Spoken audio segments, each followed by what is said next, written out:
I didn't think of a joke to start this one. Hello and welcome to the Nen Show Podcast. This is your host, Craftsdwarf, here with my co-host, Mathwiz. Say hello, Mathwiz. Yeah, I like Gintama, but I don't care for the soundtrack. The OPs and EDs could be good, but the OST was dated when the series started. Like the guitar riff eye-catch things. Not my thing. I'm not going to read the whole thing. But... I guess getting into the comments, offline posted it became a copy pasta. I legitimately felt that way when I dropped the anime, but that's what I said on my server when I dropped the anime.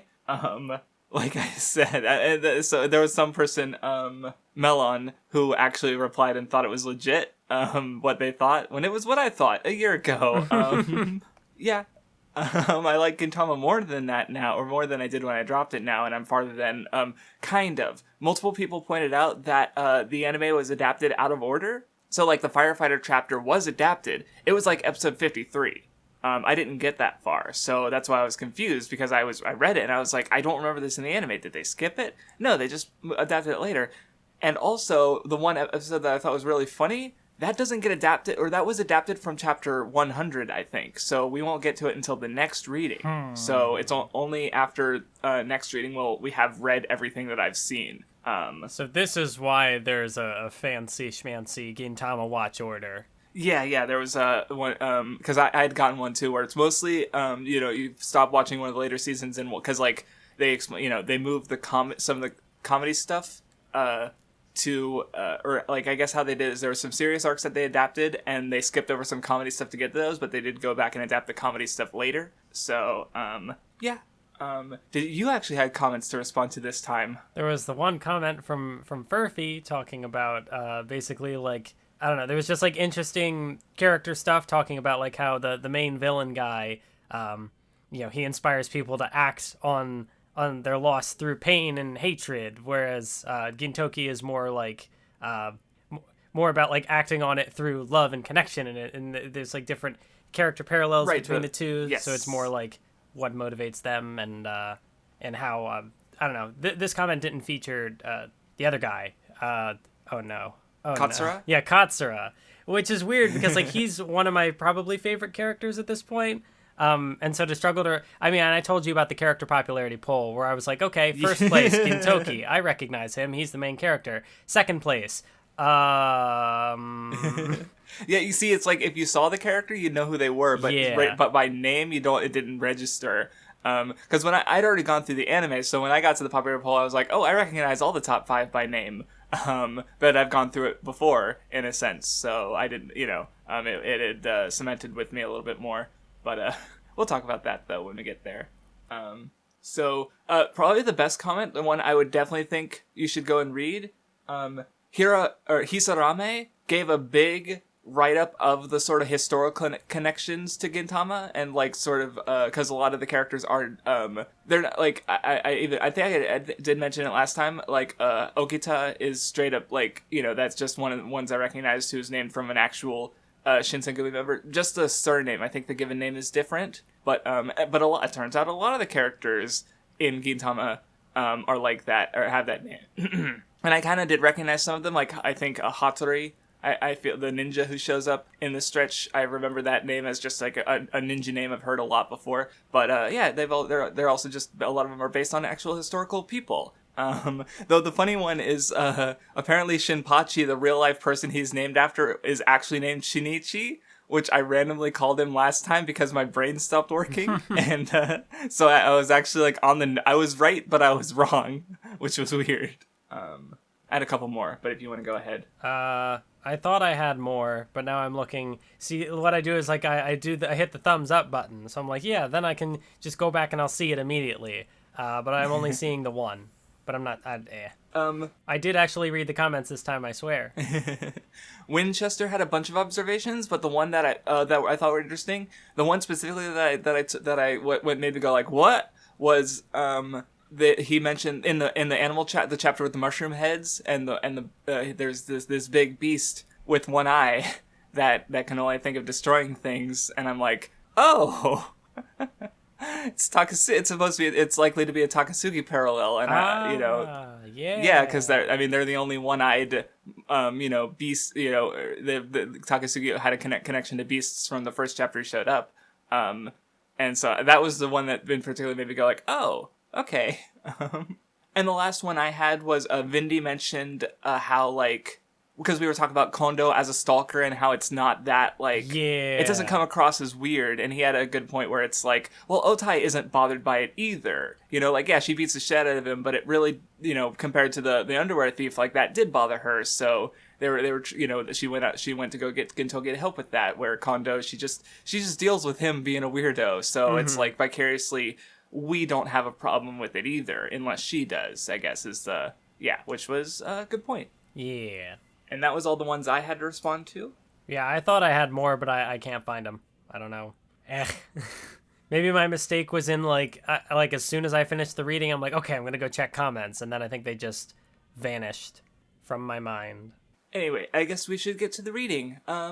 So I guess overall, what did you think about this reading compared to the first one? Not as good. Really? I don't know if, like...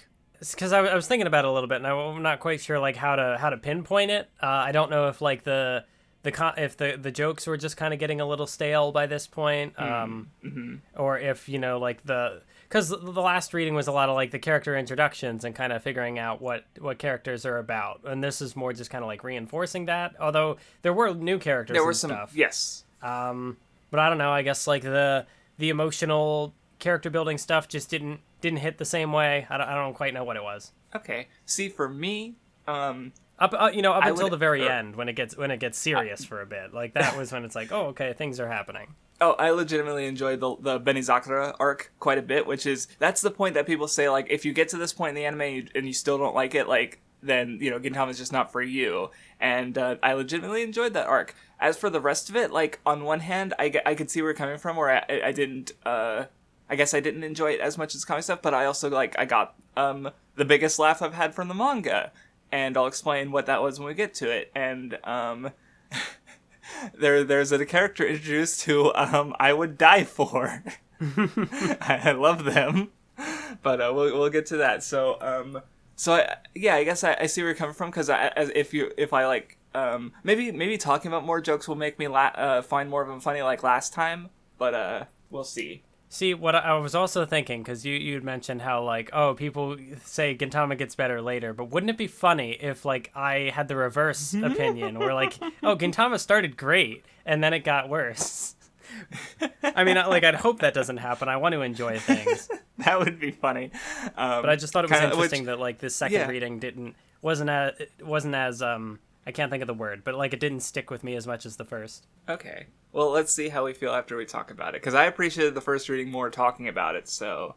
But anyway, the first chapter introduces Hatori, who is probably one of my, because I think he showed up in the first episode, or the two-part of the anime, which kind of implies to me that, like, he's... because there's, like, there's recurring characters, but there's definitely, like, a level of, like, with Ayame, the ninja lady, she's a recurring character who's, like, semi-important. And Hatori is kind of put on that level, but he's probably, like, my least favorite of these, that quote-unquote recurring cast. Like, I just don't care for it. He has hemorrhoids. That's funny, I don't know. And then the, of course, chapter was, I guess, like, they introduced him, like, chasing after Jump with Gintoki, and then, like, later he comes in as a antagonist, kind of. Yeah.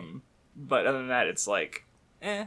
And then one thing, so I did watch these episodes in the anime, and because the chapter after that is their house is broken down, because in the Amnesia arc it got hit by his ship, and so like it is a comedy, but there's still like continuity and permanence, and that's been established. So in the anime, they like the Amnesia arc finished, and literally the next episode was this part. So I just like where in the manga there was the Hatori chapter between. So I just like the jump straight into the consequences, kind of, and it's still like it's still comedy stuff, but I just like how there's definitely a lot of there's a good continuity to everything, and I like when the jokes can kind of like layer into each other like that and kind of form new conflicts. The other one I think of is The one where Gintoki is with the wind spirit, and then like the scooter blows up, and then in the next chapter he's in the hospital, and we're focusing on another character who also happens to be doing something at the hospital.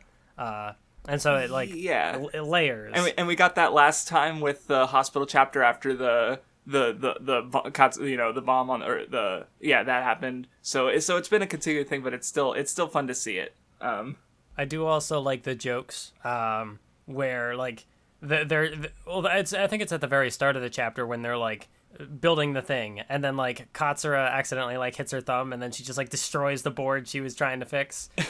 And then they have the comments about like, aren't we supposed to fix this? Like, why is it just getting destroyed?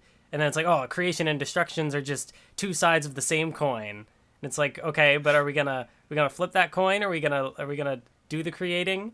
Right. Yeah. The interactions are good.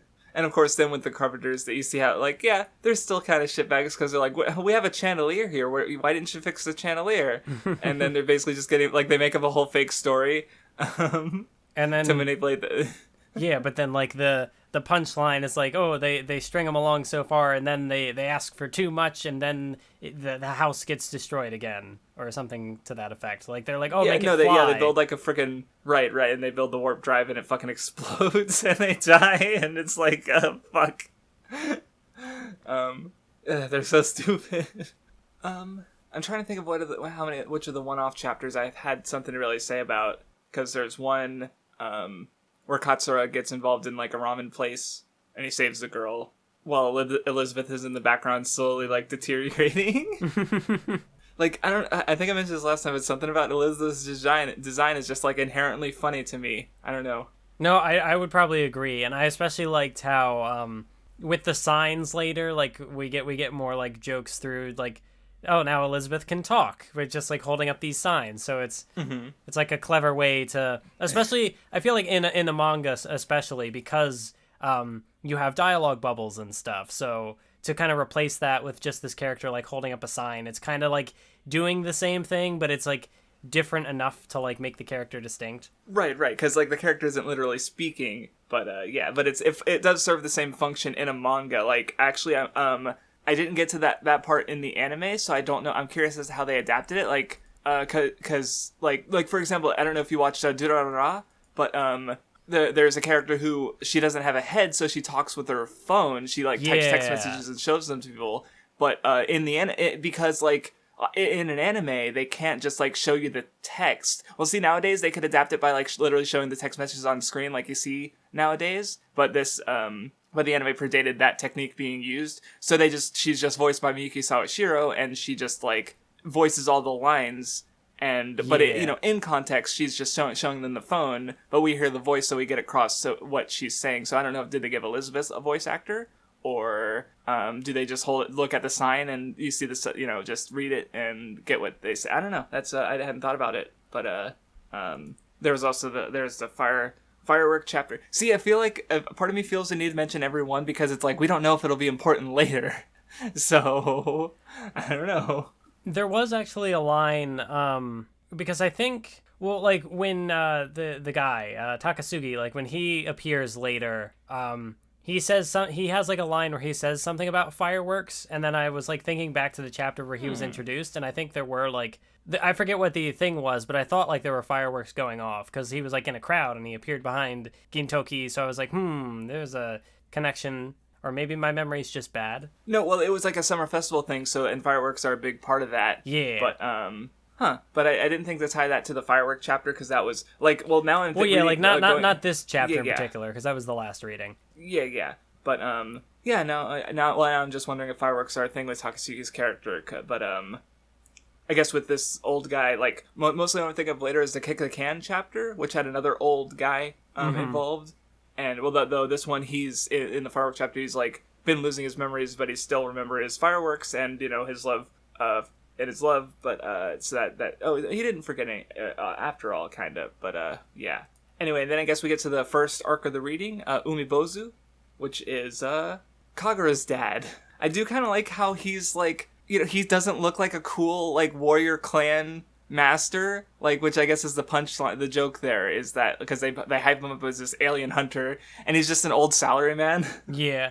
So I did appreciate that. And overall, I wasn't super into it until like the last chapter. I think when it starts to frame everything. 'Cause, like they use a whole like bird in the nest thing, and maybe this place is just a branch that she's just hanging on temporarily, but that's also where she wants to be right now at the odd jobs.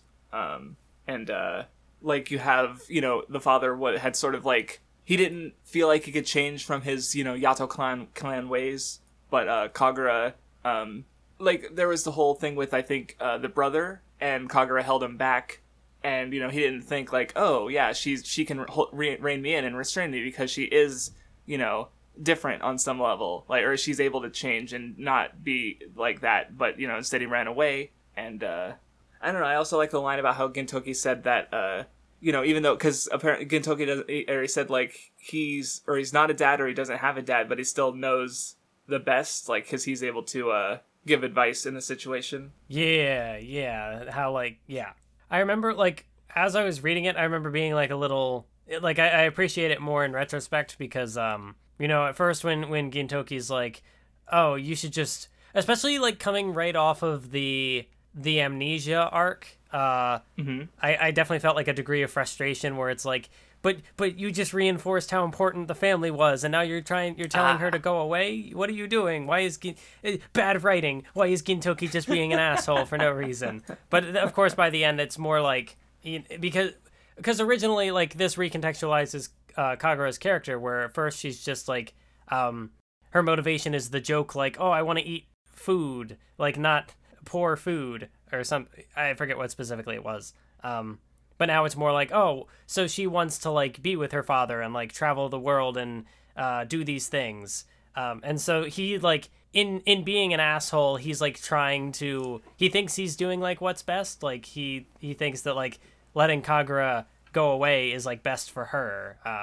So even if in the moment it's frustrating, considering what just came before, it makes sense. Like, when I gave the manga time to explain itself, Yeah, no, I get, yeah, because it's like, yeah, they did just reinforce the family thing, but also that family was sort of like Kagura, she just seemed like a runaway or abandoned, or she didn't have anyone. And then when someone does come into picture, Gintoki's like, he's not going to force himself to get in the way just because of, even though he does care about her. So he pushed her away because, he didn't know the full picture, but then once he saw it, he recognized, like, okay, no, this is the best place for Kagura. Her dad isn't the best guy, isn't the best father, but, he could be better, maybe, if he changes. So, yeah, no, I understand. Because, yeah, like you said, when you said it, like, oh, right after the amnesia arc, yeah, that makes sense. But yeah, like, because I was definitely like, this is fine, until it got to the last chapter and framed it all well, and I liked it. Yeah. I think I kind of... There was also... I was going to say, I basically felt the same way. Mm-hmm.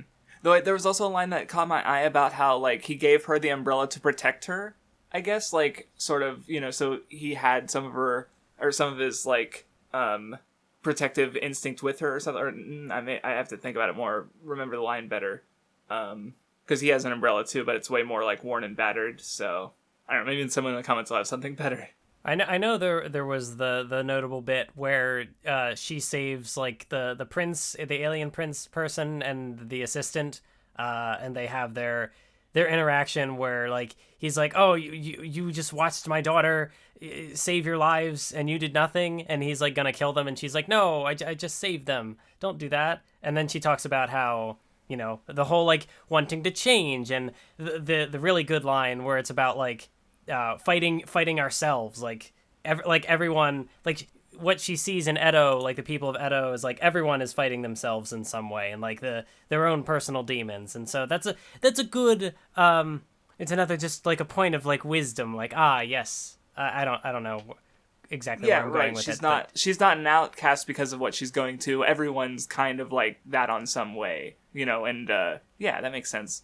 No, well, in general, like, even the comedy chapters, like, because you said it last time, which I thought was apt, was how, all the, Edo has a good sense of community, because we do see all these people and all these recurring characters, and so even if, like, the one-off chapters, maybe we don't find them most interesting, like, it's still continuing to reinforce the community. And like sometimes we get new interactions. Like I'm looking at the next chapter, which had where they argue about the female lead in the series, and you get characters interacting who hadn't really interacted before, like Sachan and Otai and Catherine. Like they all hadn't interacted in this way before, so it was nice. And also, of course, that the whole thing was like spawned because Kagura was gone, and she was like hiding, so because she wanted to see them be sad about how gone she was. And then she's such a snot. Yeah. And then no, they're not sad enough. But then she just like comes in at the end, and I'm the female lead because I'm the only one who can put up with you two fuckers. I thought it was also kind of like interesting. I don't know, like, of course, with like the child character, quote unquote, gone, like the characters are able to like be more quote unquote mature, which just involves a lot of like lewd humor and stuff like that, but I thought it was like interesting to kind of see that dynamic played out a little more. I don't remember exactly what like Shinpachi's age is, but like he's 16, so he's still young, but he's not as young. He's a few years older than Kagura, but yeah, like the again, it's about like the dynamic changing a little bit and seeing different sides of the characters, and I guess that's kind of neat. It's one of those things. They do where, like, bust out the alcohol, so yeah. Yeah, that too. But yeah, it's the case where like the humor doesn't really do it for me, but like I can at least understand like, oh, okay, it's a little bit of some unique characterization here. Like what is the group dynamic without Kagura? Which I guess it's what the whole chapter is, which is the whole thing with like the female lead and meta humor. And of course the punchline at the end where it's like, wait, were we picking a mascot character? Like, sad Kagura is getting bullied. It's okay, she can take it. Anyway, okay, so after that, this is a chapter that I have some thoughts on. So it's the one where the old guy who like Kondo's superior, I forget his name, his or granddaughter, I think, daughter, I forget exactly, but you know, she's got a boyfriend, and he doesn't trust the boyfriend, so he goes in with the Shinsengumi to test their love. And what did you think about this chapter? I mean, I guess it was fine. Okay. Like, I don't know, I don't think I have anything like specific to think about it. Okay. Well, because like, and see, with me, it wasn't like the episode that I dropped the anime or anything, but it definitely like left a bad taste in my mouth. And when I talked about it on my server, some other people agreed, or at least one other person did. Oh, is this the part where it's like, oh, they get the genuine moments, but then like the mean-spirited humor? This is the part I was thinking of when I wrote that, right? Because like,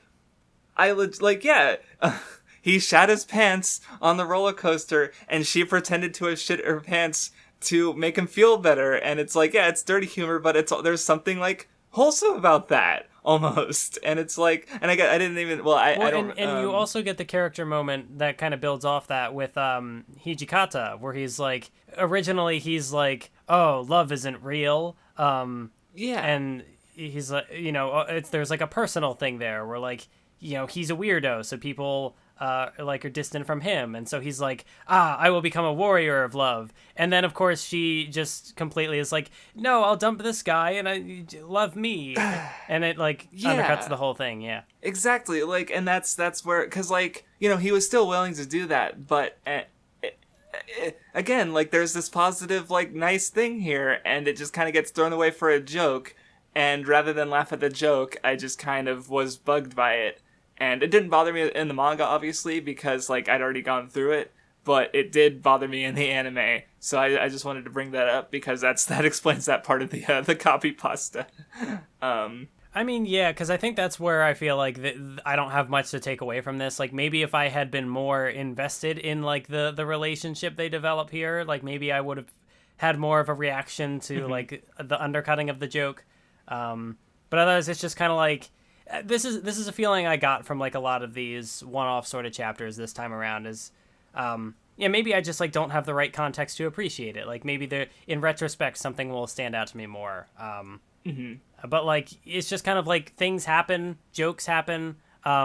Sometimes there's a character arc, or you know, like I don't want to say that there's like no character arc within this episode, but like the way it does get kind of undercut for the joke at the end. if undercut is even the word I'm looking for. There's just a degree to which it's kind of like things happen, and that's the chapter. Like, I guess... Right, like, we'd have to see how, if this subject gets approached later, how did this chapter affect Hijikato's, like, because if we get a later chapter and Hijikato's still, like, yeah, like, this could just kind of be way, a kind of, like, setup. Like, again, because it's an ongoing manga, so, like, having things to build on later, like, this could be revisited and recontextualized, and yeah. Mm-hmm. Right. So, yeah, it depends on how it gets addressed later, but I didn't give the anime enough of a chance to. But now I'm going to read it, so, oh well. Or whatever. Okay, and now we get to my fucking man. Okay. Oh. You know exactly what I'm talking about. I love Hitoro. I'm not gonna say he's my favorite character in Gintama, but he's my favorite character. I don't know, but he's up there, and he's like for a character who's only shown up in like 3 chapters. I don't know why, but I love him. Do you have anything to say about him before? Or because I mean it's pretty straightforward, but I like it a lot. I mean, yeah, it's kind of like taking the scary exterior, but with like a heart of gold. But it's also kind of like twisting that in a way, because like everything he does, like has good intentions behind it. But like even when he's like, so like I guess the way I would think of it is like I would see a character like this and think like, oh, the joke is that like he's scary, but the heart of gold gets revealed and the characters grow to appreciate him, and like that's the happy ending. But there's more of like an ongoing, because like everything he does, even if he has good intentions behind it, he like does it in like the scariest way possible. Like he nearly decapitates the guy for like, oh, you almost stepped on this bug. Right. And he'll come up in later chapters and do similar things where he ends up like being super intimidating or just beating the shit out of someone because they almost killed he's like, oh, you wouldn't have wanted to take this small life, would you? Right. And I think the other thing is that, like, yeah, you even said it where it's like, oh, normally they might, like, grow to appreciate him. But the Odd Job still finds him fucking terrifying, even if he makes it, like, as clear as possible that he's a fine dude. And, like, the part that especially got me is when he's like, what part of the reason he likes flowers is because he wants to be like a flower. He wants people to not be afraid of him. And I'm just like, Hitoro, I would die for you. Like, and yeah, he has a few good moments, but I also just like I mentioned the art last time, and just I don't know, something about the way Hitoro is drawn. Like, you know what? You said something that reminded me. This reminds me of a manga called Angel Densetsu, which it's for anyone who hasn't heard of it. It's drawn by the author of who did Claymore, which got an anime. If this was like 10 years ago, everyone would know what I'm talking about, but nowadays I can't be so sure. I've heard of Claymore. I haven't seen it, but I've heard of it. Right, and basically the premise of Angel Densetsu is the main character, he looks very scary. He's often considered delinquent, but he's actually a wholesome boy, and part of the, it's a comedy manga, and part of it is, him, like, dealing with everyone who's, like, being afraid of him, and slowly gathering people who know him and are fine with him, and like, yeah, Hitoro's like that, but a side character, and he's also this monstrous alien, and like the juxtaposition of like, body of a devil and soul of an angel is it's just like it. But I didn't remember Angelnet because I've read that manga literally ages ago, so I hadn't thought about like, oh, maybe me liking that manga has paved the way for me to like Hitoro a lot. Oh, now that I'm looking at this chapter again, I of course liked the very opening joke where they're doing like Pokemon noises, and it's like, hey, wait a minute, isn't there going to be like a trademark problem like with their sneezes? Like it's like, oh, like Pikachu, Raichu, and it's like, wait a minute, Mewtwo, and it's like, wait, can't we just go back to sneezing? Well, then again, that was the Viz translation. Now that I think about it, I don't know what the fan translation would have been. Because I have the fan translation, because I was like, wait, what are you talking about? But then I realized, oh wow, that's well, because that makes a completely different joke, and that might have even been funnier because in the fan translation, Gintoki goes Bukisu, like he just sneezes, and then Shinpachi goes Achu, and then Kagura goes Michael Jackson. Oh. So yeah, and then they start like, and then the follow up panel is like Gintoki's like, hey, you can't do that. Janet, and then he sneezes and it's Janet Jackson, and then Like they keep that they start celebrity names, I guess, and it's like celebrity references versus Pokemon references. But Pokemon also kind of makes sense because like if you didn't have any context of Pokemon, Pikachu probably does sound like a sneezing noise, and so I like that localization. Like I'm not I haven't read it, so I don't know how many maybe there's some jokes that just don't work at all. Like but in their version, or maybe like but I don't know, it was interesting to hear the alternate versions. So it's okay, if any we'll more maybe jokes... only have like 1 or 2 readings left where we'll be reading different translations, and then the Viz translation will stop existing. I think this is the first time we've read straight up different translations. Maybe Yu Yu Hakusho, I forget, because I read the fan translation for like Chapter Black onwards, but otherwise we usually stick to the official when possible. Anyway, after that, Elizabeth gets locked up in idiot jail. And yeah, Katsura recruits everyone to save her, and they I did like the gag where Katsura is like he's being a curry ninja, and it's like, don't spill the curry or you'll die. And then it's like the curry's spilled, and he just literally dies on the spot. He's so stupid. I love how dedicated he is to his character. Other than that, I'll skim through, but I don't remember a lot else. Oh, there's also the part where, like, while they're also doing that ninja training, like, Gintoki gets into the trash can, and then the trash can gets, like, thrown into the dumpster. They're like, oh, but that wasn't him. Surely he wouldn't have done that. And then he comes back later, and he's, like, all torn up. Yeah. I think they said something like, yeah, if that was him, he'd be dead by now, because he'd get crushed in the garbage compactor or whatever. But whoops, he's fine. And then there was a weird joke at the end where, they didn't actually have Elizabeth, and so Katsura goes off to find her, and, like, he finds a home with, an Elizabeth who's got, like, a wife and a child, and there's, like, domestic abuse going on, and he just leaves, and he's like, Elizabeth, where are you? And it's like, what the fuck? Yeah. This is a joke. But I did enjoy, like, the conflict of this chapter. I like Katsura being a dumb, stupid boy, but he's a good boy. Basically, like, anytime that Elizabeth and Katsura are involved in the story, I'm probably enjoying it more. Because on top of, like, Elizabeth just having that goofy design, especially the fact that, like, at the end of this stretch of chapters, or at the end of this little mini arc, how, they didn't actually have Elizabeth, and then Katsura's just like, oh, that's right, we did have a fight. There was something going on that, like, Elizabeth just would have just left. But still, the fact that, like, he thought that, like, Elizabeth was captured, and he's like, oh, I can't bring my allies, because this is a personal problem. I have to deal with it myself. But he could grab Gin and the others because they're not, they'll do the odd jobs. But yeah, like, I just like the dynamic of edgy boy with, like, the soft exterior. Katsura is very much the soft, edgy boy that I appreciate. Aesthetic character, let's go. Elizabeth, not Katsura. No, yeah, Elizabeth is the aesthetic character all the way. I was making a joke, but it turned out to be legit. Anyway, if we're done with that one, next was the gambling chapter, which didn't, like, as I mentioned, like, oh yeah, the animal is one-eyed parallel to Takasugi, but now there's a one-eyed gambler, but I'd have to check the eyes, because the gambler lost his right eye. Takasugi, I'm pretty sure, is missing his left eye, and I don't remember for the animal, so I'd assume that, if it is a parallel, because, like, at least, like, idea-wise, even if it is the wrong eye, the animal definitely... Because, like, we talked about this with Soul Eater, where in general, I don't, sometimes the sides get mixed up. Like, I remember Oda was working on, for the pre-time skip designs for Zoro, or the post-time skip designs, rather. You can see, like, he was deciding which eye was going to be which up until basically the last moment. And apparently there were some mistakes in, at least, maybe just the weekly printings, but I don't know, it happens.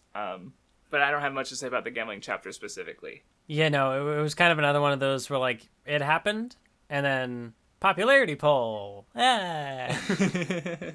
Mathwiz forgot who Okito was. Very When I sad. saw the face, I was like, oh yeah, that character. But I don't know. I don't know why I didn't remember his name. But it also doesn't surprise me, because I think of, like, again, like, female readers, and I was like, this character just has that vibe. He's like the cute, stupid boy who does all the like, he's got his like rivalry with Kagura, and he's what do they describe him as, like a sadist? So he just likes to destroy things, and he's got the dynamic with Hijikata. I bet that's a ship, because I mean, why wouldn't it be? So yeah, like I wasn't surprised to see him. He might seem like a character that's like, wow, he was second place. He's not like a main character. He's like he's like a main side character, but yeah, I mean, eh. Mm-hmm. Well, in general, like, because what I've heard is that the Shinsengumi, their introduction, I mentioned this last time, their introduction to the manga helped its popularity a lot. Just having all these characters that could potentially play off the main character, and I guess designs. And also, I guess they would have had, like, recognizably historical names. Like, I think I made a comparison to myself earlier, where, like, naming all these characters after, historical figures is probably like naming, if you had a series, American series, where the characters were named after, like, the founding fathers, like Gregory Washington or something like that. Like, it would be that recognizable to, the Japanese audiences, because they probably learned about this stuff in history class, where for us, it's more like, oh, that's a trivia thing that I didn't recognize. Like, I only recognized some of the names because I'd seen them in other things, like Records of Ragnarok. But I think the character popularity that surprised me was Yamazaki, because he's, like, not one of the main three of the Shinsengumi who get featured a lot. He was just originally he was just kind of the one they reference as, like, a joke. Like he was the guy playing, like, tennis or something when he was supposed to be doing other things. Yeah, I legit look. I when I got to this poll first, I had to look him up, and then sitting here now, even though I just looked him up, even though, like, he actually, like, he was in the last chapter of this reading, like, that was probably the biggest role he's ever had. Why is he 5th place? Because I just realized I forgot who he was again. Like, and I even, I said to you that, like, oh yeah, of course Mathwiz would remember these characters, because she's only, or if I remember it better, I've gone through the anime. Yeah. And I also I'm in a community of people who talk about Gintama. Like, I knew who Takasugi was I had an idea of who he was, sort of, before I even started it, because he, I just recognize him as an important character to the series, So when I see him in 4th place, Mathwiz, how could you forget Takasugi? Whereas but for yeah, me, like, he's only shown up once. I mean, and it was a pretty big moment, so I could understand. Like, I'm not surprised that he's here, but it's just like I haven't had enough time to remember the name. Mm-hmm. I was very disappointed that my boy Katsura is 6th and Kagura is in 7th when they should easily be top 5. This is slander. Yeah, but yeah, Yamazaki's placement definitely, like, kind of surprises me, because I'm here I am, like, who's gone through the anime, who part of it, like 30 episodes or so, and then is in a community of people who talk about Gintama, and I'm like, I need to check twice and remember who he is. But what's also interesting is that because we've talked about some big gaps before, like I think in Yu Hakusho or Hunter x Hunter had some big ones, but 2nd through 5th place are within, like, almost, like, 60 votes of each other. Like, that's a really slim margin in comparison. Yeah. Which because then you get, like, a 150 vote gap between Yamazaki and Katsura, and then, like, 400 votes between Katsura and Kagura. So, which is I'm not sure if that's better or worse. Because I agree there. I like those two quite a bit. Especially compared to Yamazaki. Get out of here. I am curious as to why he's popular, because I just, at least at this point in the manga, I don't know, I don't get it. But Shinpachi, I understand being low. Like, I don't dislike him, but he's definitely, like, the least standout of the main trio. I mean, like, he's the straight man. Like, that's the joke. That's his character. And so, like, being the straight man, you tend to be less interesting by nature of, like, you need to be able to play off of all of these wacky characters. Right. So anyway, the next arc is Sadaharu focused. I did think it was funny. I don't know, again, if this was just like a Viz thing or if it was the actual joke. I'd imagine it was just the joke. But, like, they get the speech thing for him. And Kagura's like, oh, tell them how much you like me. And it's like, more than the readers. You only got 7th in the popularity poll. And she's like, ah. No, that's a good... Well, because, no, that's basically the same joke. And in the fan translation, it just says... because she says, try thanking me like you always do. And Sadaharu, the device says, you were in seventh place. Like, it's just pointing it out. Where that's I like that one better because it more, I like you more than your readers apparently. And well, the one that really got me is after that when he just like Sadaharu just goes like woof, and then it's like a whole paragraph about how Shinpachi is fucking shit. Yeah. Basically, like he just fucking drags him, and it's like, damn, that's mean. And also the joke at the start I kind of liked where we get a letter from Kagura's dad, and he's like first we see him like an obvious Star Wars parody, but then it's like, oh wait, he's helping the Empire. Hold on, that's not right. But anyway, as for the arc itself, I'm trying to remember what I had to say because it might not have been a lot.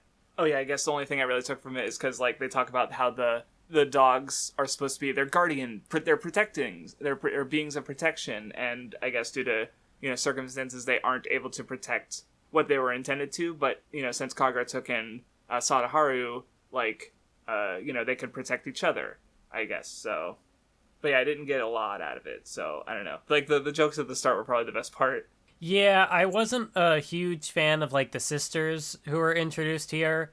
And when they came back later, I was like, oh, they're going to be recurring characters? They didn't really... I mean, I feel like, especially the one character had like more of an impact in the other chapter she's in with the older sister, Shimura.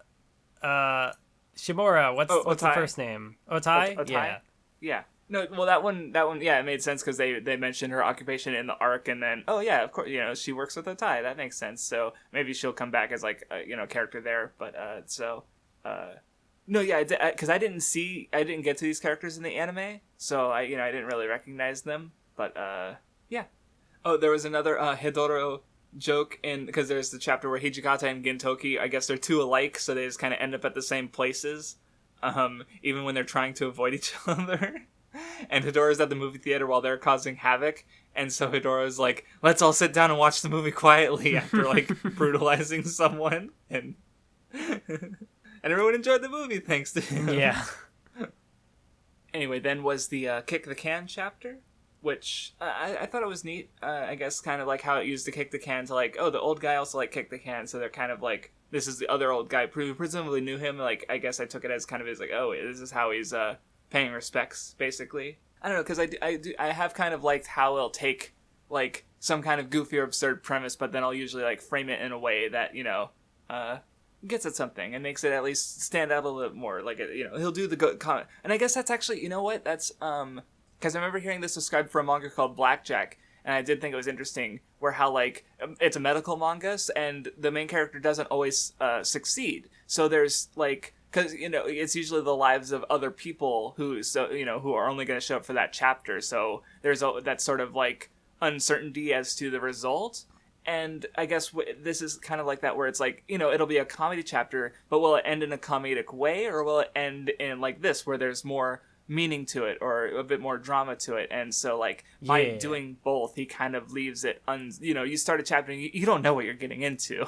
And I've heard like there I'm not gonna say what it is, because then if you see it you'll be like, oh, Craftsdwarf mentioned that one. But it's like I've heard of there's some tearjerkers that from just like knowing what they're about, that I can see how they'd start off in a comedic way and then get to the tear-jerking part and like you wouldn't see it coming kind of stuff. So I'm looking for, I don't know. See, I feel like, because the episode that really made me laugh, it was my favorite episode of the anime, was chapter 100. So I think I expected to get more into like the meta humor and referencing jump stuff, because apparently it just does that. So like if we're not enjoying the humor yet, we might still later if that appeals more to us. Yeah. Like, not that there aren't jokes that we don't enjoy, but look, and I've said this back in Kinnikuman, and I was still correct, or I still happen to be right, where it's like, by and large, shonen series don't start off at their best. They get better. The author figures out what they're doing. They get more acclimated to the weekly cycle.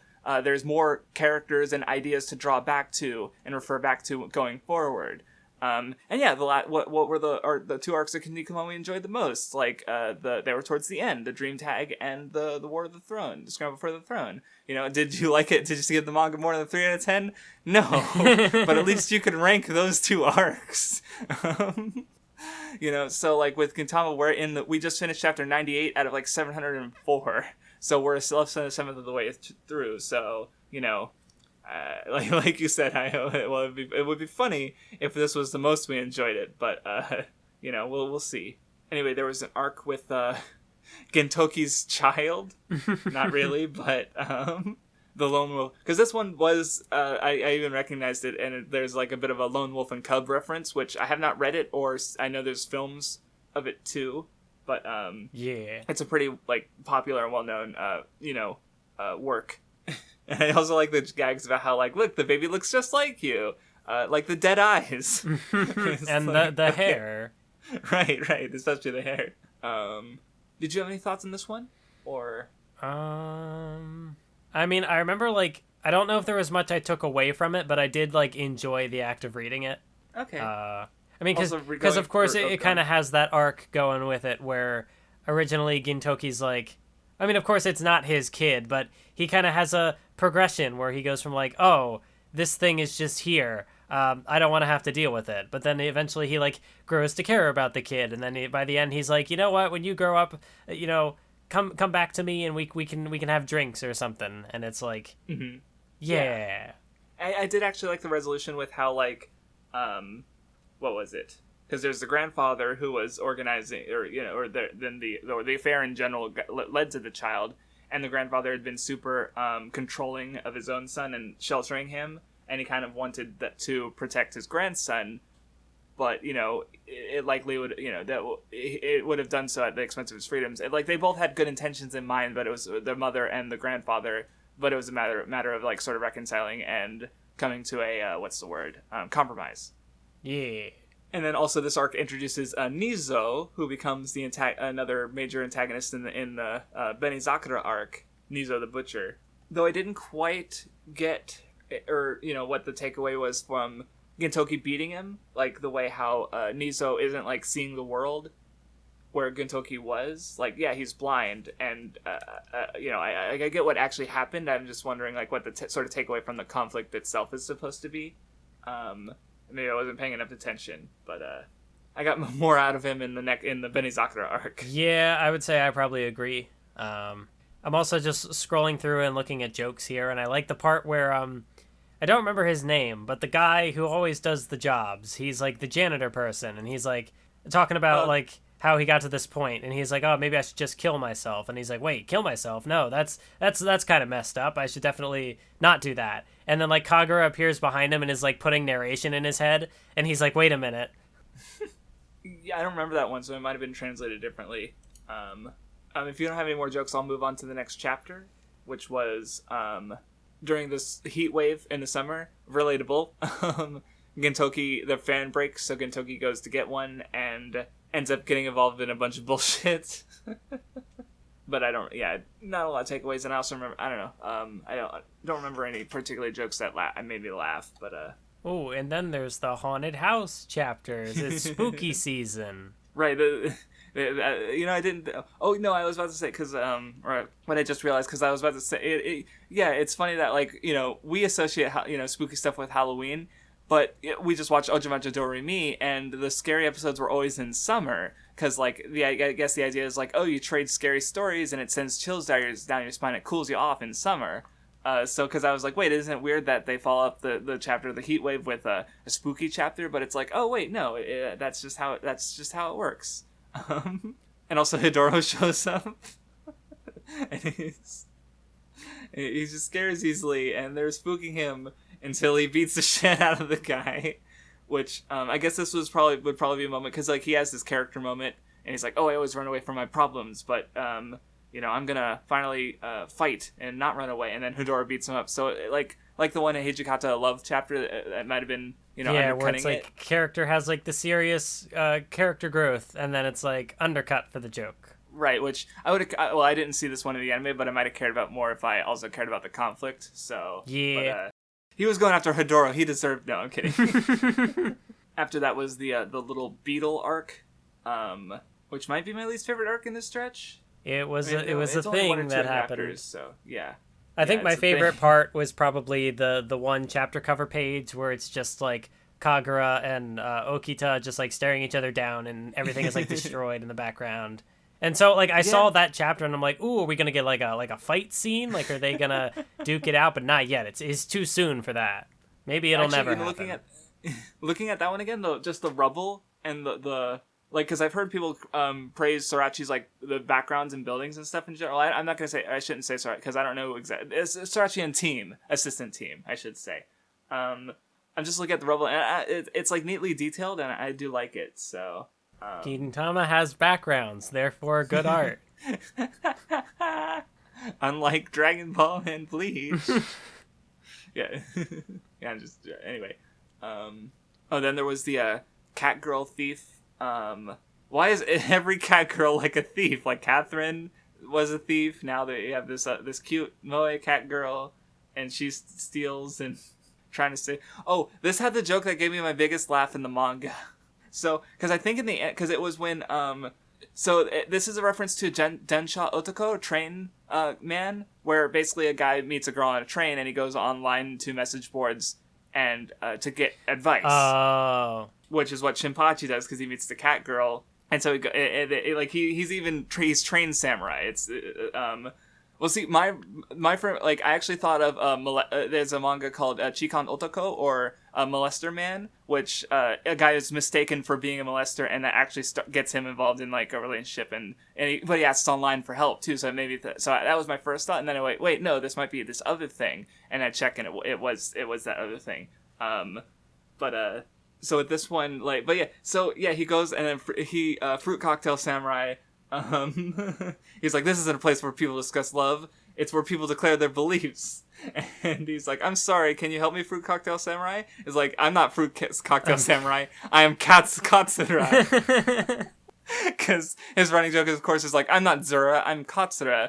And it's like, wait, because I think in the anime they would have voice acted those lines, so I would have known it was Katsura before I was supposed to know it was Katsura. Maybe it might have not been. I'm just trying to remember because I've seen this joke before. I've seen this in the anime, but it made me laugh harder here than it did watching it. I think that's if I'm remembering correctly, it's because of that surprise factor. Because it's like I didn't remember the joke, and in the anime it wouldn't have had that if it was voiced, and so you just get like the running joke And it also works with the page turn because it's like you turn the page and there then that's when the punchline happens, and so I had it gave me the biggest laugh that I've gotten reading the manga, so I just wanted to share that. Also, I like he gets in a fucking argument with Fruit Salad Samurai, who's Kondo, and then like they decide to go meet in person, and then it's like, oh shit. We know each other, but we're on opposite sides of the law. Yeah, and then you also get Silver Samurai, who Shinpachi's like, oh, it's Gin, because Silver, Gin, yeah. But then it's like, no, it turns out to actually be I don't remember her name. Sachan. Yeah, Sachan. That's good enough. But yeah, because then at the very end, she's like, oh, you have to send 10,000 messages of this thing, or so it's like one of those what are they called? Scams or chain messages? Yeah, the chain messages. One of those like superstitious, like, ooh, if you don't send this thing, something bad will happen. Mm-hmm. See, you know what? I just realizing is like I think I found the whole like online chat room part funnier, maybe because I like relate to that more, or I like understand it better, where it's just like you know, and then because other than that, it's like, oh no, I don't like cat girls because they're just. But oh wait, no, this one's cute, and oh wait, Otsu put on cat ears, she's cute. And then though I did like the gag. Oh, actually, and there's where like Shinpachi's like, no, I can't have sex with her. What if Gintama gets an anime? And then it's like, fuck it, I don't care. I'm getting laid. I forget how the anime adapted that joke, but I know they would have tweaked it a little bit. Or maybe they reference the fact that it's like the TV ratings instead, where it's like that would make it a 18 plus. They can't air that. So I will also say they do the whole cat ears thing. They have Shinpachi wear cat ears, but they don't do anything with it. They don't focus on it. They don't. So all I'm saying is, like, if you're gonna do the cat girl thing, you know, Gintama doesn't seem to be woke to cat boys, at least not at this point in the story. Give Mathwiz her cat boys. You hear, like, Sorachi? This is why you got canceled 700 chapters in. No, I'm kidding. Were you gonna go on? Well, no, I was just leaning more into the joke. Like, yeah, like he wears them, but there's never like no one ever, I don't know. It's the joke. Because, like, I remember I had made, like, a tweet, like, in the one, like, Kaguya-sama episode, like, there's the point where, like, that's what I was thinking Shirogane wears the cat ears, and Kaguya's like, yes, but we don't get a moment like that, where someone's like, oh, but maybe, with time, there will be, that was my takeaway from this chapter. Although I do think it's also kind of funny that, like, the other two girls are just, like, they see through the facade, they're just like, nobody can be this adorable and, like, be genuine. Yeah, right. Because they, especially, Otai, because she kind of plays a character as her in her line of work. Because I recognize I guess I'll explain this because I don't know if it'll become important, but it is, I think, helpful to know in general, like, because it's like sort of what her profession is. Because I forget, she's not like a prostitute. She doesn't sell herself, but she still sells, like, her time, and, because she's with Kondo, like, what made him fall in love with her was that she accepted him, but that's in part of a character she's playing, because, like, that's what he's buying. He's buying, like, getting to talk to an attractive lady and have her, like, listen to his problems and accept him for who he is. And that kind of still exists very much today, like, that kind of thing, if not in just like, well, I also think of in Sangatsu no Lion, Akari, like her job at the bar is kind of like that, where she dresses as an attractive lady and she talks to old dudes who are getting drunk and helps them, like it's basically the same thing, but it's also comparable to maid cafes, which is basically the same thing, but with like an otaku bend to it, where these nerds come in, they get to, because it's supposed to be like a role play space almost. So, like, Kondo stalking her outside of it is, like, that's not the point. But, so, I just wanted to draw that comparison because, I'm sure there are places that are used as fronts for prostitution, but it's illegal, and it's not in the spirit of, like, those actual places, like, so just to draw that line, because I don't know, I've heard, I feel like that at least at some point they'll go into, something like this eventually, or maybe not this, but I don't know, I just heard mention of, like, sex workers being brought up in context of Gintama, and it seems I don't know if even like sex work adjacent is kind of like accurate. No, yeah, it's not because they don't, like, they're selling, like, femininity and like sexuality, you could say, but they're not like literally having sex. So so I thought I'd at least give a little bit of perspective. Okay, I guess I should have talked about that in the chapter that it became a thing, because that's what they were doing. They were they're selling alcohol. Like, that's basically what they're saleswomen for alcohol that are using, their femininity to. I mean, if you think about it, it's kind of just like any customer service job where you put on a character, like you pretend to enjoy what you're doing, you pretend to give a shit about what the customers are asking of you when they're being an asshole or whatever. Like, you just kind of have to, roll with it. Yeah, and there's still like there's a I forget, maybe they're called like host bars or hostess bars or stuff like that, because I remember, because I've seen like VTubers, they'll do like a bit where this like conversation took a left turn. I know, but well, it's like they're doing that roleplay space, but on a stream. Yeah, and so like they'll have two V2, like for one example I'm thinking of, there's like two of them who are still themselves, and then there's four of them who are putting on like gender swapped personas, like they'll put on more masculine voices, like, and they're selling the girls the alcohol base. Like, it's a flip of this example, basically. So I expect the reverse does exist, where girls buy alcohol from dudes, handsome dude bartender guys, kind of thing. So yeah, that's just where I just mentioned the YouTubers, because that's where I saw it from. But basically, it's a whole giant thing. Yeah. That doesn't really have an equivalent American example. So when people if you call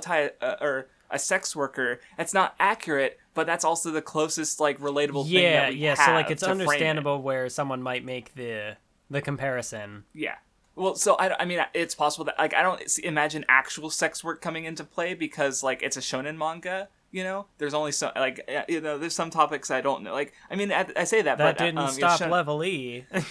That true, right? Well, I was about to say, like, Shonen Jump is more like teen focused, like ages 10 to 18. So, it's possible that, it's not impossible. I'm just saying that, like, Yeah. this is what I know about the subject before we get to that part that was talked about. Assuming we haven't already gotten, I don't think we've already been there, but yeah. Well, I just thought I'd bring it up while it was tangentially relevant. Level E is also by no means like the standard of like what to compare things to. In any way, it's kind of a very it's kind of a very experimental manga. So like, if you told me it was Togashi trying to see what the fuck he could get away with in Shonen Jump, like he tried to make Baka Oji like unlikable, but everyone loved him. So Anyway, we went way off topic. The next chapter is the one with the wind spirit. Yes, with the girl who wants to took the delivery job so that she could always be on her bike, and like you get these little like bit stories where like especially the one with Mado, I forget his real name, the sunglasses guy, and where he's like trying to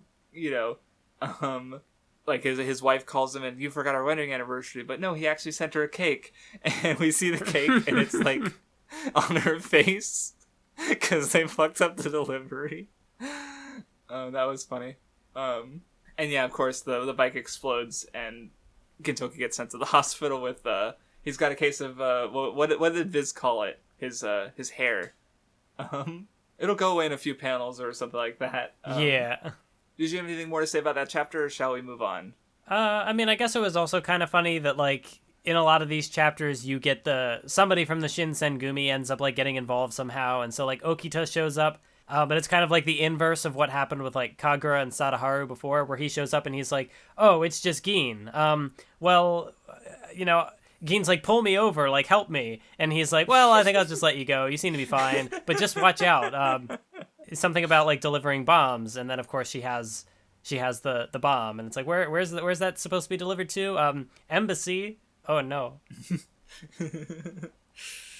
Yeah, Okita takes the option of most suffering for other people. A true S.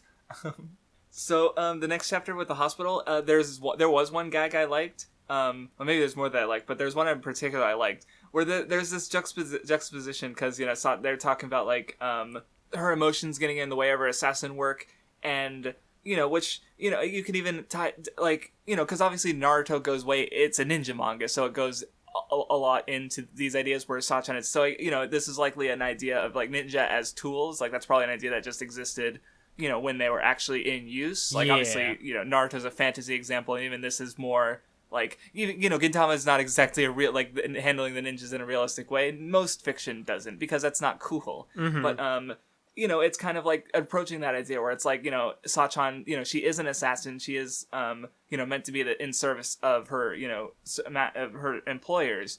But also, like, she loves Gintoki. And, so that desire, she wants to protect him and help him. And, like, but the juxtaposition came into play when the fake doctor who's going to steal his organs, which is what she's there on the job for, he's like, so yeah, Gintoki, because you're eating so much sugar, the sugar is going to mix with the urine in your balls, and you're going to your crotch is going to explode. And then then after Gintoki's horrified face, the panel is Sachan's like, how can I not? Can I not even protect what's most important to me? And just that juxtaposition of like, Gintoki, your crotch is gonna explode, and Sachan like, what's important to me? And it's like, I thought that was funny. But yeah, I actually don't remember I thought about this before, but you do kind of have like, she's able to like complete the mission because of her feelings to Gintoki. So it does kind of reject what she's being told, where she should shed her emotions. Did you have anything else to say about the chapter, or? No, I think you summed it up pretty well. All right, let's finally get to what we've been waiting for. Yeah. I will say, the way that it started, where it's like, oh, Katsura's dead. Not for 1 second did I buy it. That would have taken like some serious balls to like actually just kill a character off, but especially like knowing how Gintama's structure has been up to this point, where it's like, thing will happen, and at the end of the chapter or the end of the arc, it kind of like resets itself. I will say that like, it works because it's like, oh, things are serious now, but I like the way that it kind of like gradually evolves from like Because this arc is more serious than most of what we've gotten up to this point, because it focuses on like the main villain guy.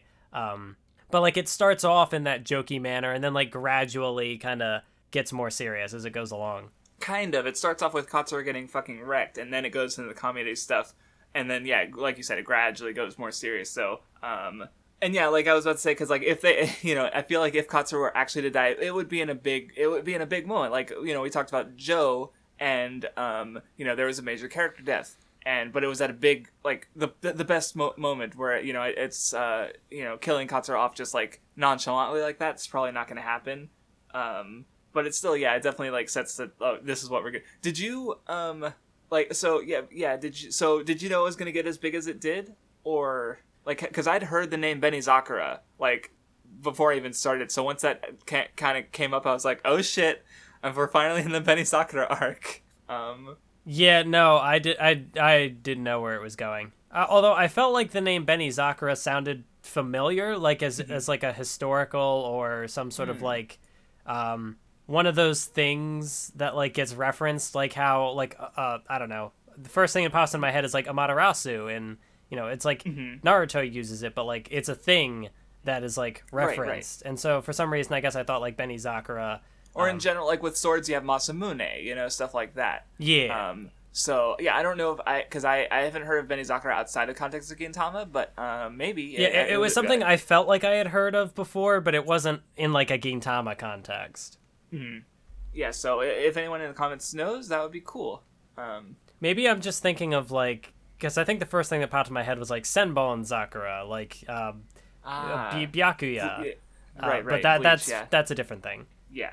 But anyway, Elizabeth comes to Odd Jobs to help find Katsura. Gintoki meets the two blacksmith siblings who are, their father created Benizakura. One joke I like with Elizabeth, though, because, like, Elizabeth's like, oh no, wait, Katsura's already gone. And Shinpachi's trying to, like, speak, positively towards her. And then there's a moment where, like Shinpachi's, like, holding, Elizabeth up by, like, the folds of its, being. And she's just like, let go, you're crushing me. And for me, the font is in a different, it's in a different, like, font style. So,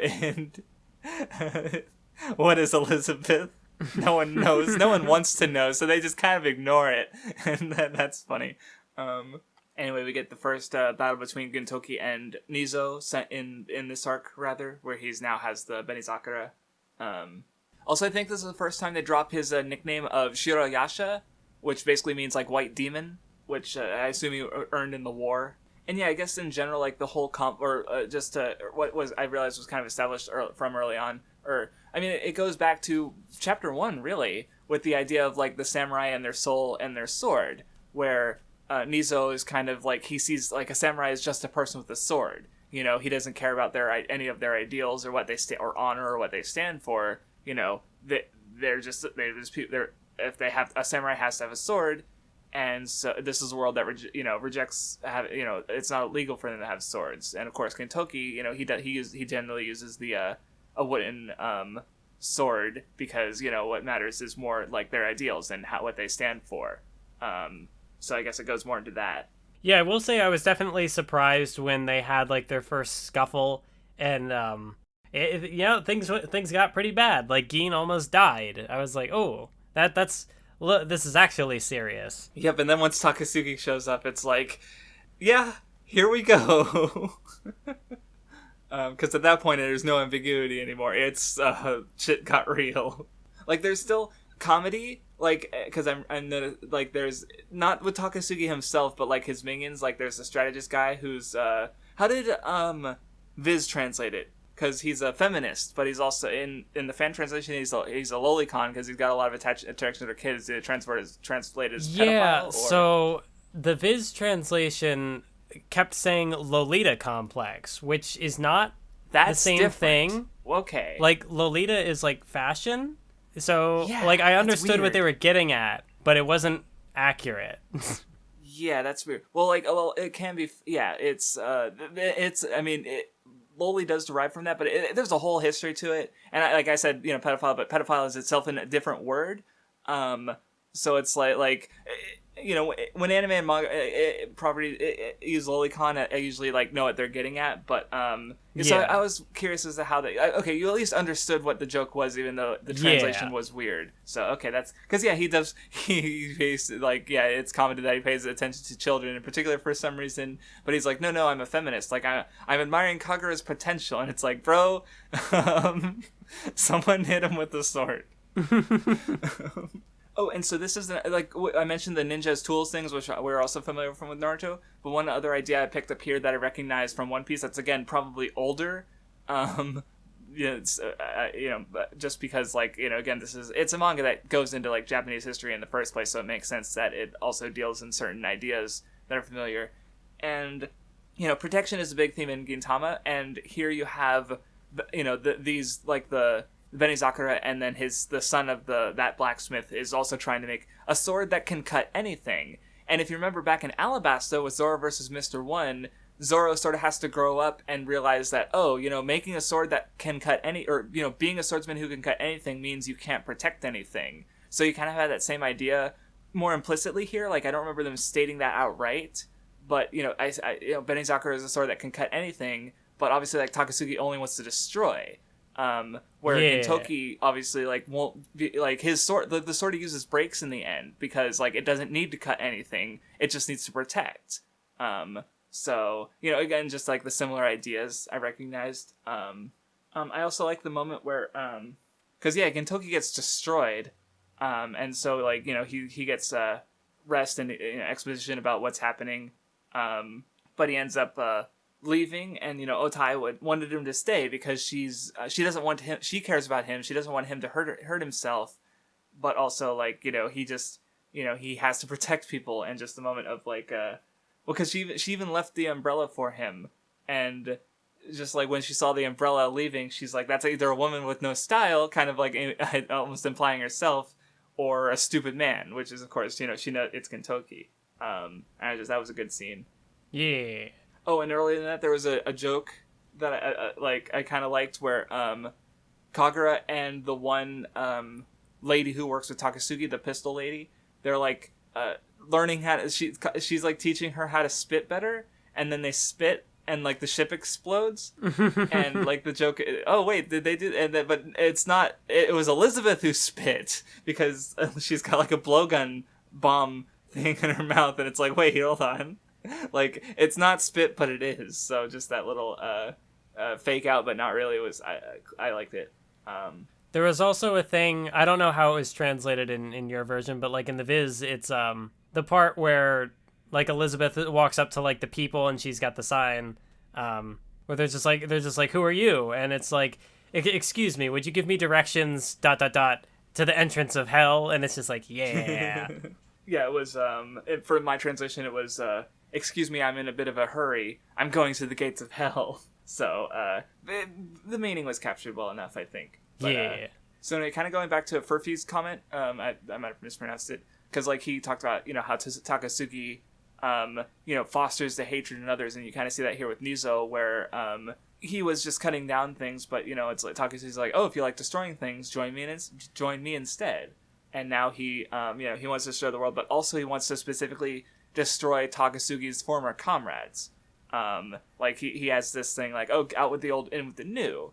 And so, Katsura and Gintoki are connections with Takasugi who he doesn't need anymore, so he'll get rid of them, and, then Takasugi will only have his current organization. But when he says that to Takasugi, he just says, Takasugi just outright said, don't even call me their comrade, he gets kind of mad.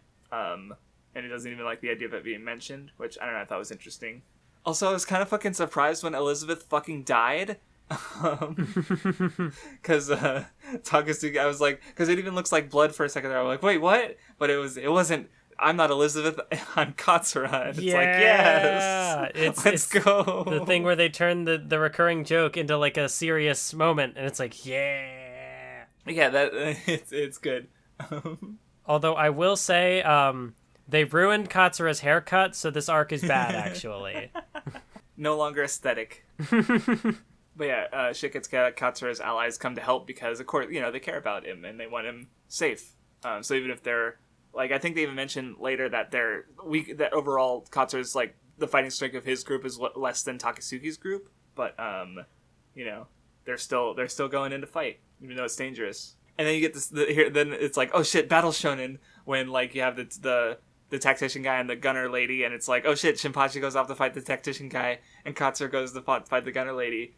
Yeah. I don't remember getting a lot from those fights, but I was also like, I didn't, because you know, we haven't had that in the like, because like with Kinnikuman, like there's a lot of fights, but I don't, there's also so many fights that when I see like a group of antagonists, I can't, like, aside from like the main bad guy is gonna fight Kinnikuman, I didn't really have like, oh yeah, that's a Terryman opponent, you know, or stuff like that, which is, you know, that there's that level of prediction. And I did, but I haven't even thought about that in a while. Or Anachronistic, of course, is like, it's a boxing manga. It doesn't really work the same way. But yeah, here you had that. I was like, oh, of course, that's what they're for. Or I should have known. But one thing I also really like is when they, after, you know, when they Katsura and, or not Katsura, after they save Katsura and Kagura and Shinpachi face down, they give them these like smug shit-eating grins, and then on the next page you have Gintoki running into Nizo, who he's also giving the smug shit-eating grin, and it's just like, you know, like the boss of Odd Jobs to the younger ones of Odd Jobs, like they're just they take after him a little too well, but there's also like, as they're getting off into their fights, and it's just it was a good little detail that I appreciated. The Gintama face. The Gintama face. I know I've definitely seen that expression in things before. Like I don't have much context on Gintama. That's about like most of my context is like I've seen that face before. So I don't know if it's like a recurring thing or if it just gets like used in an OP once or like what it is, but I've definitely seen it before. Yeah, outside of the manga, because it's recurred, like, because they've made the face before, but just seeing all three of them do it in 2 pages was just like, yeah, here we go. Also, there's sort of an interesting bit where the Nizo talks about like the light, where he lived in darkness because he didn't see anything and it was just killing randomly, and then he saw he liked the light that came from people as they were about to, that radiated when they were near death, but then he found Takasugi, who had that light while still alive, and he's like, wow, Takasugi, that through that light he was able to track people who followed them. And then apparently Gintoki also has that light, except it's a silver light. So I don't know, it's interesting to consider. It might be utilized again in the future. So, yeah. Okay, hurriedly takes notes. I already did, don't worry. I do also, I think, like this arc from in a structural sense, how it it's more of like the gradual escalation. Like we get more context into Takasugi, but it's not like he doesn't fight anybody here. It's more like one of his disciples or someone who is like an ally of his is. So like we're getting some like characterization of him like through the people and like the weapons he's wielding. And I think that's just good structure of like, slowly building up to the big bad. It's why I like the shonen stuff, because they do the scale. Yeah, and it's likely to get bigger in the future, because this is already like you have a sword that's also a super weapon, and looking forward to seeing more of the story. But yeah, another aspect of the fight was you had Nizo, who's like, he'd try. Oh, because one thing. Okay, so another thing, because I mentioned, or that I'm aware of, like there being Buddhism in the series, like general Buddhist ideas and stuff. Like last time I brought up the reincarnation, the fish, and because in this time, like when Katsura showed up, he says something like, I'm not dead. I still have earthly desires tying me down. And so in general, like if you've seen the number like 108. That's a reference to like the 108 earthly desires that someone, practicing Buddha, they're supposed to like, meditate or in general, like refine themselves to remove themselves from those desires to achieve nirvana. And so, you kind of have Nizo, who says that like, he says that he's like cut himself off from those kind of like desires, like, he's kind of running away. But then as Gintoki sort of points out, like, he is just running away, like, because he's trying to be perfect, like just a sword, but really he's just like ran away from his what was it? Or he's just trying to act for Takasugi, but it's a flawed example rather. And the brother also was kind of similar, where he just threw himself into his like sword making, but he couldn't shed his sister, like he couldn't, and that kind of comes in at that chapter. And yeah, I guess they also kind of compare it to Gintoki, where they couldn't shoulder the burden of what they'd lost, where Gintoki has, and like that's what Katsura says to Takasugi, which was a good moment. Where Katsura, and like I kind of mentioned how Katsura and Takasugi are both like terrorists against the current establishment, but there's a very clear line between them. And here Katsura, explains that line where he cares about things in this world and wants to find a way to exist with those things, where Takasugi doesn't care, and he'll destroy anything if need be. So like even though Gintoki suffered this loss, he's bearing these burdens and existing in this world. Because we kind of get a little tease that apparently they were studied under the same teacher, it looked like. So that should be interesting to see in the future. And yeah, I already talked about how like Gintoki's sword broke to protect and stop the Nizo. I think I'm almost done with things to say. I do have one more actually, I just realized, but did you have any more to say about Benizakura as we wind down? No, not really. I enjoyed it. I just you enjoyed it. You just don't have that much to say. Sad. Well, because one thing I talked earlier about how like the samurai soul is meant to be like kind of integrity, and I thought it was interesting that Takasugi is shown to be working with Amanto, because like he's he wants to destroy this world, but also he's willing to work with people who he's only able to work with because they're from the same world that he wants to destroy. Like, as someone who wants to, bring down this Amanto-filled Edo, I just thought it was interesting that he's still willing to work with them, compared to where, Gintoki, like, Kagura's on Amanto, and then, but they, he's just living in this world, and that's fine. So it's like a bit of a contradiction, but Takasugi also, he doesn't care. Yeah, and I'm pretty sure this had been mentioned in one of the comments, but I don't remember which one. But basically how, like, Katsura, like, his relationship with Elizabeth is kind of like him, he's, like, developing through that, because, like, Elizabeth is an Amanto. And so, like, there's that connection helps to, like, I don't know, flesh him out. Yeah, well, see, and that's actually interesting to know, because I'm, after they leave Takasugi, Katsura and Gintoki talk for a bit, where Katsura's like, oh, it's too much trouble to cut you down, and Gintoki says like, oh, if you change, I will cut you down, because if Katsura became more like Takasugi, but then they also promise that they will cut Takasugi down, because like the distance between them, like they came from the same place, but they've gone so far on their path, and so like they've given up on him a bit, which is a little sad, because again, like this story would have been running alongside Naruto, where Naruto didn't give up on Sasuke, but I don't know, we'll see how that develops, because I don't know, I'm like, look, when Takasugi's on screen, I'm just like, yes, let's go, because he's interesting, and I don't know, in general, I'm looking forward to more. Because that about covers... Yeah, Benizakura is definitely the most I was into Gintama, which I guess is, like, again, it's kind of typical, because this is the point where it kind of, quote-unquote, gets good. Even though, like, a lot of the build-up was there, and part of what made it good. And don't skip the comedy in Gintama. Even if you don't like it, you don't know when it'll come important. I don't know when it'll come important. I've only read 98 chapters. But yeah, after that was the chapter with Yamazaki going into assassinate Gintoki, and kind of like, oh... people like him, people hate him, I don't understand. And he just decides he chooses not to. You see, it's like, that's one of those, like, because it's a good way to end it off, but also, like, is it a good way to end off the discussion? I don't know. Oh yeah, one other thing that I forgot to mention was how, like, they talk about how their sensei, Shoyo, like, Takasugi doesn't want to give up what he was given by that sensei, where Gintoki was able to. So, Takasugi kind of resents what the world took, and but his old comrade, but he's also cutting off his old comrades who he still has from that old world. Like he's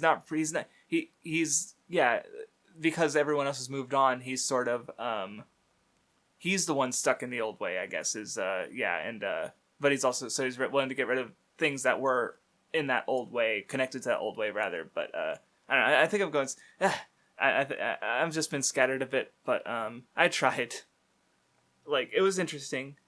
And also, I had like one full page of notes just on the Benizakura stuff, where where up till then, like, I'd have like 20 chapters of just like a page of notes, I guess, but this was only 10 chapters. So, did you have any final thoughts on this reading now that we've talked about it?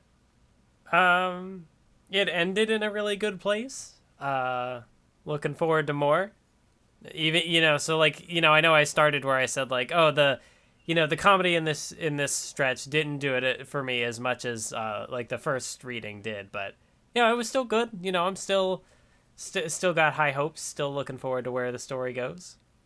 Yeah, I enjoyed, like I said, I enjoyed this reading. I especially enjoyed Benizakura. I'm looking forward to, I think, what is the next reading? Next time is chapters 99 to 168, which includes the Shinsengumi Crisis, which my friend Vindy, who left a comment, he's like 150 episodes in, and that is one of his 2 favorite arcs right now, so he likes it even more than Benizakura. So I am curious as to what's gonna happen there. We're 2 episodes out of 13 to 15, so we still got ways to go to finish Gintama. So good thing we're liking it, even if we're not like loving it yet. But I don't know, I still think it's a good discussion. So hope people have interesting comments, because there's always things I'm gonna miss.